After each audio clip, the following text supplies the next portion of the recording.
नमस्ते, जय श्री महाकाल। मैं दीपमाला पाटीदार आपका अपने चैनल पर स्वागत करती हूँ। आशा करती हूँ आप सब कुशल मंगल होंगे। आज इस होलिका दहन के पावन पर्व की आप सबको ढेर सारी शुभकामनाएं। बड़ों को मेरा प्रणाम। मैं हर रोज अपने चैनल पर आपके लिए शिव पुराण के नए नए अध्याय का पाठ लेकर आ रही हूँ। आशा करती हूँ आप सब इसका आनंद ले रहे होंगे। तो आइए, कल हमने जहाँ हमारी शिव पुराण को विराम दिया था, आज हम उसे वहीं से शुरू करेंगे।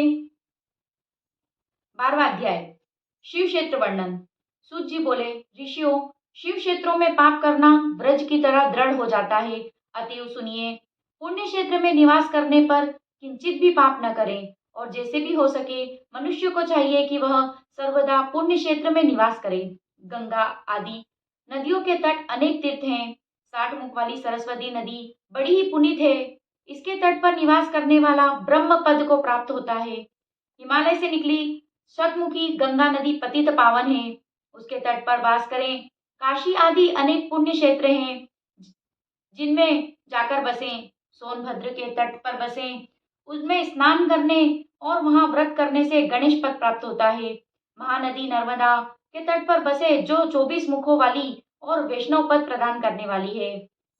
12 मुखों वाली तमसा नदी, 10 मुख वाली नदी और महापुण्यदायक गोदावरी के तट पर बसे, कि जहां बसने से ब्रह्म हत्या तथा गोहत्या का भी पाप नष्ट हो जाता है। यह 21 मुख वाली गोदावरी पुण्य लोक को देने वाली है। उनके अतिरिक्त मुख कृष्णा, वेणी विष्णु लोकदायिनी, तुम्भद्रा ब्रह्म लोकदायिनी और सुवर्ण मुखरी नदी, जो 9 मुखों वाली है और जो ब्रह्मलोक के च्युत हुए प्राणियों को अपने तट पर जन्म देती है, तथा सरस्वती पंपा, कन्या, श्वेत नदी और महापुण्य कावेरी, जिसके 27 मुख हैं। ये सभी पुण्यदा, शुभप्रद और स्वर्गदायिनी है। यह भी पुण्य क्षेत्र शिवलोकदायक अभिष्ट फल प्रदायक है। इन सभी नदियों और क्षेत्रों में स्नान का अपना अपना पर्व है। इन पर्वों और मुहूर्तों पे जो इन नदियों में स्नान करता है, उसे अनेक महात्म्य के अनुसार उत्तम उत्तम फलों की प्राप्ति होती है। यदि समाचार सद्वृत्ति और सद्भावना से बुद्धिमान पुरुष इन नदियों के तट पर निवास करता है, तो उसे अनेकों प्रकार की रिद्धि सिद्धि प्राप्त होती है। किंतु ऐसे पुण्य क्षेत्रों में थोड़ा भी किया पाप मनुष्य के बड़े बड़े पुण्य को नाश कर देता है, और जब तक उतने ही समय तक के लिए प्रायश्चित करें, तब वह क्षय होता है। क्योंकि पुण्य ही ऐश्वर्य का देने वाला है। कायिक वाचिक पाप तो शीघ्र नष्ट हो जाता है, परंतु मानसिक पाप व्रजलेप के समान होता है, जो कल्प कल्पांत तक नहीं छूटता और केवल ध्यान से ही छूटता है। 13वां अध्याय, सदाचार विवेचन। ऋषि बोले, सूत जी, धर्म क्या है और अधर्म क्या है? स्वर्ग और नरक लोकों में जाना पड़ता है।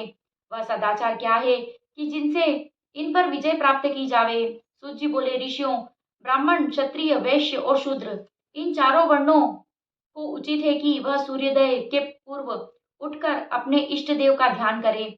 पूर्व दिशा की ओर मुख करके बैठने से उत्तम फल की प्राप्ति होती है।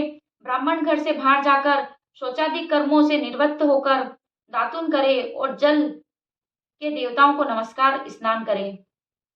कंठ तक या कमर तक जल में खड़े होकर स्नान करना हितकारी है, परंतु ऐसा न कर सके तो घुटने तक जल में मंत्र से स्नान करें और उस तीर्थ के जल में वहां के तथा अपने इष्ट देवताओं को तृप्त करें। फिर 5 प्रकार के कपड़े पहने। फिर गीले वस्त्र को बिना साबुन से धोवे पितरों को जल दें। पश्चात आचमन कर संध्याोपासन करें। गायत्री के मंत्र जपें और सूर्य को अर्घ देवें। प्रातःकाल सूर्यानुवाक से और संध्या में अग्नि अनुवाक से प्रोक्षण करें। संध्या समय पश्चिम की ओर मुख करके तथा प्रातः एवं मध्याह्न के समय में अंगुलियों से तीर्थ देवता को जल देवें। फिर उंगलियों के छिद्र से सूर्य भगवान को अस्त होता देखें और प्रदक्षिणा कर शुद्ध आचमन करें। संध्या हो जाने पर संध्या करना योग्य है। नित्य प्रति जितना जप करना हो, उससे 100 गायत्री मंत्र अधिक जपें। गायत्री जपने का यह प्रणाम है कि उस दिन में 1 लाख गायत्री का जप पूरा करें। ब्राह्मण को उचित है कि वह नित्य 1000 गायत्री मंत्र जपे। सोहम भावना से जप करना हुआ जीव को परब्रह्म परमेश्वर से जोड़ देवे। इस प्रकार 1000 बार का जप ब्रह्म पद और 100 का जप इंद्र पद देने वाला है तथा इससे कीमती बढ़ती जप अपनी रक्षा के लिए और ब्राह्मण योनि प्राप्त होने के लिए है। धर्म से अर्थ, अर्थ से भोग और भोग से वैराग्य होता है, परंतु विपरीत अधर्म से पैदा किए धन से उपभोग से मोह की प्राप्ति होती है। अतः धर्म दो प्रकार का है, एक देह से, दूसरा धन से। यज्ञाधिक धर्म होता है और तब से दिव्य रूप को प्राप्ति होती है, किंतु निष्काम कर्म से शुद्धि और उसके पश्चात ज्ञान प्राप्त होता है। सतयुग के आरंभ में तप की प्रशंसा थी, किंतु कलयुग में उनकी प्रधानता सतयुग में ध्यान से ज्ञान की प्राप्ति होती है। त्रेता में तप से, द्वापर में प्रतिमा पूजन से ज्ञान की प्राप्ति होती है। जो जैसा पाप पुण्य करता है उसे वैसा ही फल मिलता है। हिंसा ही अधर्म का रूप है तथा सुख ही धर्म का रूप है। यदि कोई उत्तम ब्राह्मण को 100 वर्ष तक प्रति जीवन का खर्च देता है तो उसे ब्रह्मलोक प्राप्त होता है और 1000 चंद्रायण व्रत करने से भी ब्रह्मलोक की प्राप्ति होती है। क्योंकि जब तक जिसका जो अन्न खाता है तब तक वह जो कुछ आत्मविचार, कीर्तन, श्रवण आदि करता है उसका आधा फल दाता को मिलता है। इसी तरह लेने वाले को चाहिए कि वह जो वस्तु दान में ले उसका कुछ अंश दूसरों को दान करता रहे। वह तप करे या अन्य उचित साधनों से पाप का संशोधन कर दे, अन्यथा वह रोरवक नरक में पड़ता है। मनुष्य को चाहिए कि वह अपने प्राप्त किए धन से 3 भाग करें, एक धर्म, 2 बुद्धि, 3 नित्य। नैमित्तिक कर्म धर्म में मन को लगावें, बचत का कोष नियत करें, किसी को कष्ट न दें और अपना निर्वाह थोड़े में करें। यदि कृषि द्वारा कमाया हुआ धन हो तो पाप शुद्धि के लिए उसका 10वां भाग दान कर दें और शेष धन से धर्म पूर्वक अपना गृहस्थ चलावें, अन्यथा रोरवर नरक में पड़ेगा अथवा बुद्धि भ्रम हो जाएगी या अन्न ही उत्पन्न न होगा। ऐसे ही व्यापार में पैदा किए हुए धन का 6वां भाग दान कर देना अच्छा होता है। याचना करने वाले को यथाशक्ति सदैव दान देता रहे, क्योंकि मांगने पर न देने से जन्मांतर के लिए ऋणी रह जाता है। बुद्धिमान को उचित है कि वह दान देकर दूसरों से न कहे, कानों से सुना और आंखों से देखा दोष भी न कहें। प्रातः और सायं दोनों समय संध्या एवं हवन करें। यदि दोनों समय न हो सके तो एक समय तो अवश्य ही करें। कभी न बुझने वाली अजत्र अग्नि स्थापित करें अथवा केवल जाप मंत्र और सूर्योदय की वंदना करें। 14वां अध्याय, यज्ञ आदि विवेचन। ऋषि बोले, हे महर्षि, अग्नि यज्ञ, ब्रह्म यज्ञ, गुरु पूजा और ब्रह्म तृप्ति को कर्म से कहिए। सूत जी बोले, हे ऋषियों, अग्नि में द्रव्य युक्त हवन करना अग्नि यज्ञ है। हे ब्राह्मणों, यह कई प्रकार का होता है। एक तो वह जो समिधा में हवन की जाती है, दूसरी ब्रह्मचर्य अग्नि जिसमें ब्रह्मादिक का बाहुल्य होता है, क्योंकि जब तक विवाह नहीं होता तब तक वह ब्रह्मचारी है। जब विवाह हो जावे तब वह 2 समय अग्नि यज्ञ करें, परंतु महापुरुष ने अपनी आत्मा में ही अग्नि आरोपण की हो और वनवासी हो, ऐसे यतियों के लिए तो समय पर थोड़ा और हितकारी भोजन कर लेना ही अग्निहोत्र है। विवाह के समय से अग्नि साधन की सदैव सुरक्षित रखना ही उचित है।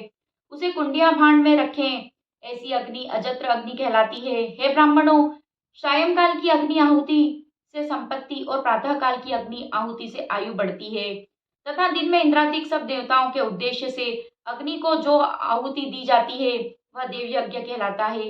हे ब्राह्मण, महादेव जी ने सर्वलोकों कल्याणार्थ औषधि प्रथम अपना वार अर्थात आदित्यवार बनाया। पुनः सप्ताह के शेष 6 वारों को उनके गुणों के अनुसार वैसे ही रचना की है। उन्होंने प्रत्येक दिन का उसका देवता और उसका फल नियत कर दिया, जिनसे अयोग्य संपत्ति, व्याधिनाश, पुष्टि, आयु, भोग, मृत्यु और हानि ये यथाक्रमशः प्राप्त होते रहते हैं। इन दिनों में के देवताओं की प्रीति से उनकी पूजा का वैसा ही फल देने वाला शिव है। जिस देवता को प्रसन्न करना हो उसका मंत्र, होम, दान और तप करें। नेत्र, सिर एवं कुष्ठ रोग की शांति के लिए आदित्य देव की पूजा करके ब्राह्मणों को भोजन करावें। 3 दिन, 3 महीने, 3 वर्ष अथवा इससे अधिक भी पूजा करने का विधान है। पापों की शांति के लिए रविवार का दिन की पूजा उत्तम है, जिसमें कि जप आदि से इष्ट देव को प्रसन्न किया जा सकता है। लक्ष्मी प्राप्ति के लिए सोमवार को लक्ष्मी जी की पूजा करें। रोग शांति के लिए मंगलवार है, इसमें काली आदि का भजन पूजन करें और उर्द मूंग आदि देकर ब्राह्मणों को भोजन करावें। बुधवार के दिन विष्णु भगवान का दही सेव आदि अनेक प्रकार से पूजन करें तो सर्वदा पुत्र मित्र कलत्र स्त्री की पुष्टि होवे। बृहस्पति का दिन आयु वृद्धक है। इस दिन ब्राह्मणों को गो देवताओं को उपवित वस्त्र आदि प्रदान करके क्षीर दूध घी से पूजन करें। भोगों का इच्छुक शुक्रवार का जितेंद्रिय हो षट रस भोजन युक्त देवताओं और ब्राह्मणों की पूजा करें। स्त्री प्राप्ति के लिए शनिवार के दिन रुद्र आदि का पूजन करें और काले तिल का होम करें तथा तिल को ही दान और तिल का ही भोजन करावें। देश काल और पात्र का विचार कर जो श्रद्धा सहित इन वारों के नियम का पालन करता है उसे इस देवोपासना द्वारा सब कुछ प्राप्त हो जाता है। ब्राह्मणों को मंत्र एवं तंत्र की विधि से पूजन करना श्रेष्ठ है। धनवान हो तो तप के द्वारा देवताओं की उपासना करे, अधिक धनी हो तो धन से पूजा करें, इस प्रकार अवश्य फल प्राप्त होता है। आज के शिव पुराण को हम यही विराम देंगे और अब करेंगे शिव जी की आरती।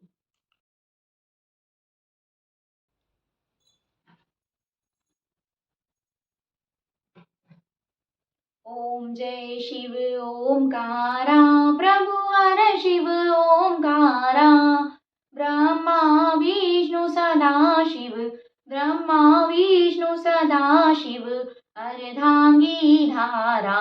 ओम जय शिव ओमकारा, एकानन चतुरानन, पंचानन राजे, शिव पंचानन राजे, हंसानन गरुड़ासन, हंसानन गरुड़ासन, विश्वाहन साजे।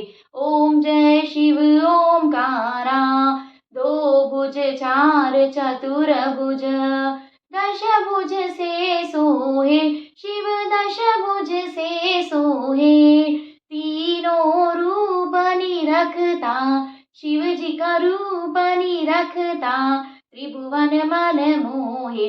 ओम जय शिव ओम गावन माला, मुंड माला धारी, शिव मुंड माला धारी, चंदन मृग मृग चंदा, चंदन मृग मृग चंदा, भोले शुभकारी। ओम जय शिव ओमकारा, श्वेतांबर पीतांबर, बाघंबरी अंगे, शिव बाघंबरी अंगे, ब्रह्मादिक सनकादिक, सनकादिक ब्रह्मादिक, प्रेतादिक संगे। ओम जय शिव ओमकारा, करके माध्य कमंडल, जाग्र त्रिशूल धरता, शिव जाग्र त्रिशूल धरता, जग करता जग हरता, दुख हरता सुख करता, जग पालन करता। ओम जय शिव ओमकारा, ब्रह्मा विष्णु सदा शिव, जानत अविवेका, शिव जानत अविवेका, प्रणवाक्षर के मध्य, प्रणवाक्षर के मध्य, यह तीनों एका। ओम जय शिव ओमकारा, त्रिगुण स्वामी जी की आरती, जो कोई नर गावे, शिव जो कोई जन गावे, कहत शिवानंद स्वामी, कहत हरा हर स्वामी, मनवा चित फल पावे। ओम जय शिव ओमकारा, ओम जय हर हर महादेव।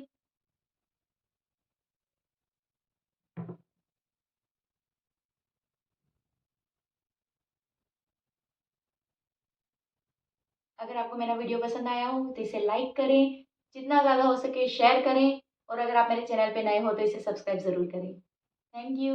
जय श्री महाकाल।